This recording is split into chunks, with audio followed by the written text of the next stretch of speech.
inspirational address.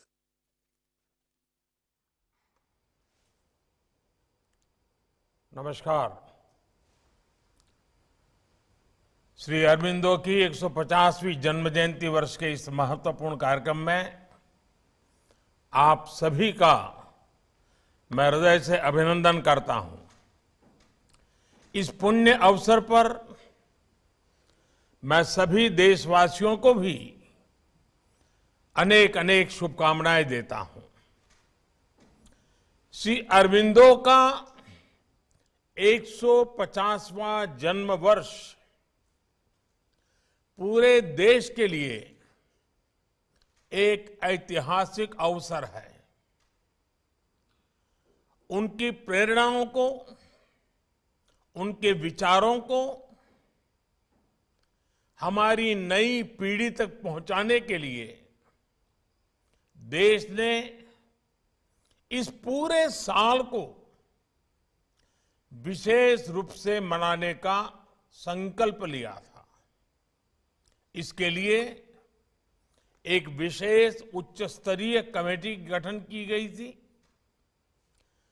संस्कृति मंत्रालय के नेतृत्व में तमाम अलग अलग कार्यक्रम भी हो रहे हैं। इसी क्रम में पुडुचेरी की धरती पर, जो कि महर्षि की अपनी तपोस्थली भी रही है, आज राष्ट्र उन्हें एक और कृतज्ञ श्रद्धांजलि दे रहा है। आज श्री अरबिंदो के ऊपर एक स्मृति कॉइन और पोस्टल स्टैम्प भी रिलीज किया गया है। मुझे विश्वास है कि श्री अरबिंदो का जीवन और उनकी शिक्षाओं से प्रेरणा लेते हुए राष्ट्र के ये प्रयास हमारे संकल्पों को एक नई ऊर्जा देंगे, नई ताकत देंगे। साथियों, इतिहास में कई बार एक ही कालखंड में कई अद्भुत घटनाएं एक साथ होती हैं, लेकिन आमतौर पर उन्हें केवल एक संयोग मान लिया जाता है। मैं मानता हूं, जब इस तरह के संयोग बनते हैं तो उनके पीछे कोई न कोई योग शक्ति काम करती है। योग शक्ति यानी एक सामूहिक शक्ति, सबको जोड़ने वाली शक्ति। आप देखिए, भारत के इतिहास में ऐसे अनेक महापुरुष हुए हैं जिन्होंने आजादी का भाव भी सशक्त किया है और आत्मा को भी पुनर्जीवन दिया।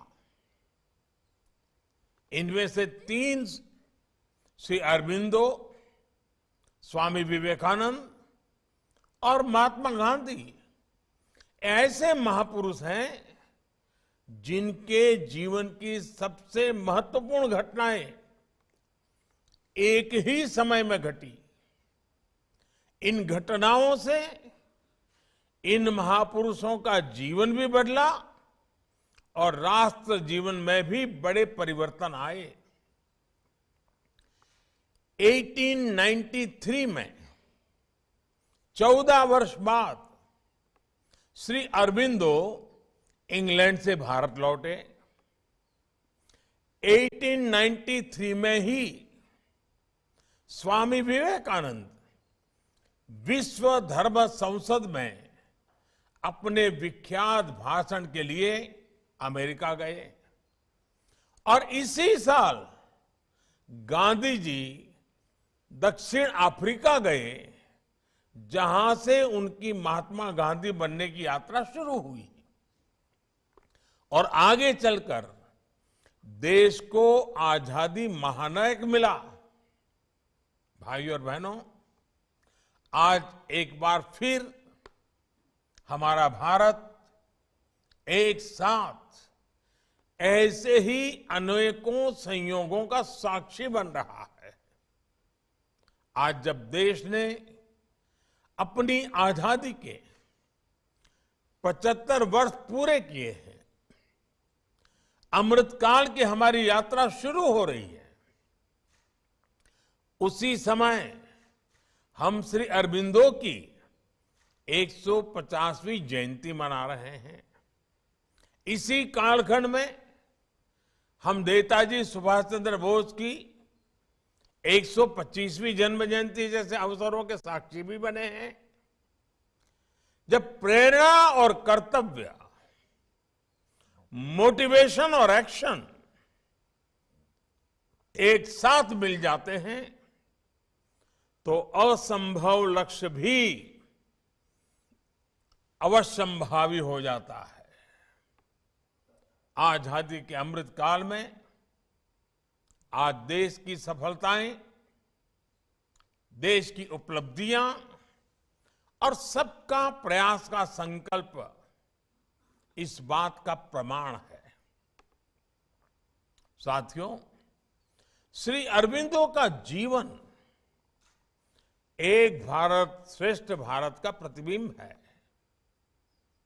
उनका जन्म बंगाल में हुआ था, लेकिन वो बंगाली, गुजराती, मराठी, हिंदी और संस्कृत समेत कई भाषाओं के जानकार थे।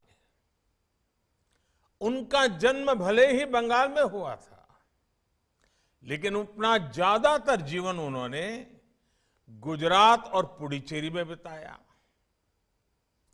वे जहां भी गए वहां अपने व्यक्तित्व की गहरी छाप छोड़ी। आज आप देश के किसी भी हिस्से में जाएंगे, महर्षि अरबिंदो के आश्रम, उनके अनुयायी, उनके प्रशंसक हर जगह मिलेंगे। उन्होंने हमें दिखाया कि जब हम हमारी संस्कृति को जान लेते हैं, जीने लगते हैं, तो हमारी विविधता हमारे जीवन का सहज उत्सव बन जाती है। साथियों, ये आजादी के अमृतकाल के लिए बहुत बड़ी प्रेरणा है। एक भारत श्रेष्ठ भारत का इससे उत्तम प्रोत्साहन क्या हो सकता है। कुछ दिनों पहले ही मैं काशी गया था। वहां काशी तमिल संगमम कार्यक्रम का हिस्सा बनने का अवसर मिला। ये अद्भुत आयोजन है। भारत कैसे अपनी परंपरा और संस्कृति के माध्यम से कैसे अटूट है, अटल है, ये हमें उस उत्सव में देखने को मिला। आज का युवा क्या सोचता है, ये काशी तमिल संगमम में देखने को मिला। आज पूरे देश का युवा भाषा भूषा के आधार पर भेद करने वाली राजनीति को पीछे छोड़कर एक भारत श्रेष्ठ भारत की राष्ट्र नीति से प्रेरित है। आज जब हम श्री अरबिंदो को याद कर रहे हैं, आजादी का अमृत महोत्सव मना रहे हैं, तब हमें काशी तमिल संगमम की भावना का विस्तार करना होगा। साथियों, महर्षि अरबिंदो के जीवन को अगर हम करीब से देखेंगे तो उसमें हमें भारत की आत्मा और भारत की विकास यात्रा के मौलिक दर्शन होते हैं। अरबिंदो ऐसे व्यक्तित्व थे जिनके जीवन में आधुनिक शोध भी था, राजनैतिक प्रतिरोध भी था और ब्रह्मबोध भी था। उनकी पढ़ाई लिखाई इंग्लैंड के बेहतर से बेहतर संस्थानों में हुई। उन्हें उस दौर का सबसे आधुनिक माहौल मिला था, ग्लोबल एक्सपोजर मिला था। उन्होंने खुद भी आधुनिकता को उतने ही खुले मन से अंगीकार किया। लेकिन वही अरबिंदो देश लौट कर आते हैं तो अंग्रेजी हुकूमत के प्रतिरोध के नायक बन जाते हैं। उन्होंने देश की आजादी के लिए स्वाधीनता संग्राम में बढ़ चढ़कर हिस्सा लिया। वे उन शुरुआती स्वतंत्रता सेनानियों में से थे जिन्होंने खुलकर पूर्ण स्वराज की बात की। कांग्रेस की अंग्रेज परस्त नीतियों की खुलकर आलोचना की। उन्होंने कहा था, अगर हम अपने राष्ट्र का पुनर्निर्माण चाहते हैं तो हमें रोते हुए बच्चे की तरह ब्रिटिश पार्लियामेंट के आगे गिड़गिड़ाना बंद करना होगा। बंगाल विभाजन के समय अरबिंदो ने युवाओं को रिक्रूट किया और नारा दिया, नो कॉम्प्रोमाइज, कोई समझौता नहीं। उन्होंने भवानी मंदिर नाम से पैम्फलेट छपवाए, निराशा से घिरे लोगों को सांस्कृतिक राष्ट्र के दर्शन करवाए। ऐसी वैचारिक स्पष्टता, ऐसी सांस्कृतिक दृढ़ता और ये राष्ट्रभक्ति, इसलिए उस दौर के महान स्वतंत्र सेनानी श्री अरबिंदो को अपना प्रेरणा स्रोत मानते थे। नेताजी सुभाष जैसे क्रांतिकारी उन्हें अपने संकल्पों की प्रेरणा मानते थे। वहीं दूसरी ओर जब आप उनके जीवन की बौद्धिक और आध्यात्मिक गहराई को देखेंगे तो आपको उतना ही गंभीर और मनस्वी ऋषि नजर आएंगे।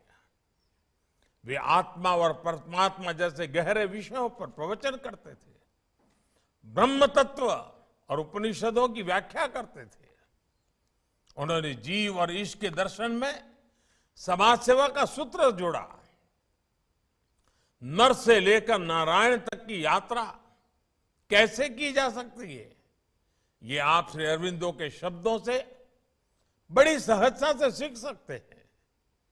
यही तो भारत का संपूर्ण चरित्र है, जिसमें अर्थ और काम का भौतिक सामर्थ्य भी है, जिसमें धर्म यानी कर्तव्य का अद्भुत समर्पण भी है और मोक्ष यानी अध्यात्म का ब्रह्मबोध भी है। इसलिए आज अमृतकाल में जब देश एक बार फिर अपने पुनर्निर्माण के लिए आगे बढ़ रहा है तो यही समग्रता हमारे पंच प्राणों में झलकती है। आज हम एक विकसित भारत बनाने के लिए सभी आधुनिक विचारों को, बेस्ट प्रैक्टिसेस को स्वीकार और अंगीकार कर रहे हैं। हम बिना किसी समझौते के, बिना किसी दैन्य भाव के इंडिया फर्स्ट के मंत्र को सामने रखकर काम कर रहे हैं और साथ ही आज हम हमारी विरासत को, हमारी पहचान को भी उतने ही गर्व से दुनिया के सामने रख रहे हैं। भाइयों और बहनों, महर्षि अरबिंदो का जीवन हमें भारत की एक और ताकत का बोध कराता है। देश की ये ताकत, आजादी का ये प्राण और वही गुलामी की मानसिकता से मुक्ति। महर्षि अरबिंदो के पिता शुरुआत में अंग्रेजी प्रभाव में उन्हें भारत और भारत की संस्कृति से पूरी तरह दूर रखना चाहते थे। वे भारत से हजारों मील दूर अंग्रेजी माहौल में देश से पूरी तरह से कटे रहे। लेकिन जब वो भारत लौटे, जब वह जेल में गीता के संपर्क में आए, तो वही अरबिंदो भारतीय संस्कृति की सबसे बुलंद आवाज बनकर निकले। उन्होंने शास्त्रों का अध्ययन किया, रामायण, महाभारत और उपनिषदों से लेकर कालिदास, भवभूति और भर्तृहरि तक के ग्रंथों को ट्रांसलेट किया। जिन अरविंदो को खुद युवावस्था में भारतीयता से दूर रखा गया था, लोग अब उनके विचारों में भारत को देखने लगे। यही भारत और भारतीयता की असली ताकत है। उसे कोई कितना भी मिटाने की कोशिश क्यों न कर ले, उसे हमारे भीतर से निकालने की कोशिश क्यों न कर सके। भारत भी अमर बीज है जो विपरीत से विपरीत परिस्थितियों में थोड़ा दब सकता है, थोड़ा मुरझा सकता है, लेकिन वो मर नहीं सकता। वो अजय है, अजरा अमर है, क्योंकि भारत मानव सभ्यता का सबसे परिष्कृत विचार है, मानवता का सबसे स्वाभाविक स्वर है। ये महर्षि अरविंदो के समय में भी अमर था और ये आज भी आजादी के अमृत काल में भी अमर है। आज भारत का युवा अपने सांस्कृतिक स्वाभिमान के साथ भारत की जयघोष कर रहा है। दुनिया में आज भीषण चुनौतियां हैं। इन चुनौतियों में समाधान में भारत की भूमिका महत्वपूर्ण है। इसलिए महर्षि अरविंदो से प्रेरणा लेकर हमें खुद को तैयार करना है। सबका प्रयास से विकसित भारत का निर्माण करना है।